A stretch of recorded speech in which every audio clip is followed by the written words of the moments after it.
গোপন তথ্যের ভিত্তিতে জানা যায় আজ ২৬ আগস্ট ২০২৫ তারিখ মঙ্গলবার সুন্দরবনের কুখ্যাত ডাকাত করিম শরীফ বাহিনীর সদস্যরা ডাকাতির উদ্দেশ্যে সুন্দরবনের সেলা নদী সংলগ্ন তাম্বুলবুনিয়া খাল এলাকায় গমন করে সকাল ৬টায় কোস্টগার্ড বেস মোংলা কর্তৃক উক্ত এলাকায় একটি বিশেষ অভিযান পরিচালনা করা হয়। এ সময় কোস্টগার্ডের উপস্থিতি টের পেয়ে ডাকাতরা পালানোর চেষ্টা করে। পরবর্তীতে কোস্টগার্ডের আভিযানিক দল ধাওয়া করে একটি ১ নলা বন্দুক, ২ রাউন্ড তাজা কার্তুজ এবং ৬ রাউন্ড ফাঁকা কার্তুজ সহ সুন্দরবনের কুখ্যাত ডাকাত করিম শরীফ বাহিনীর এক সহযোগীকে আটক করে।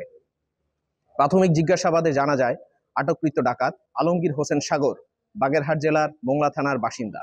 সে দীর্ঘদিন যাবৎ করিম শরীফ বাহিনীর সঙ্গে ডাকাতি এবং ডাকাত দলকে অস্ত্র, গোলাবারুদ ও তাজা রসদের মাধ্যমে সহযোগিতা করে আসছে। আটককৃত ডাকাত ও জব্দকৃত আলামতের পরবর্তী আইনানুগ ব্যবস্থা গ্রহণের কার্যক্রম প্রক্রিয়াধীন রয়েছে। সুন্দরবনকে দস্যুমুক্ত করতে কোস্টগার্ড ভবিষ্যতেও এ ধরনের অভিযান অব্যাহত রাখবে।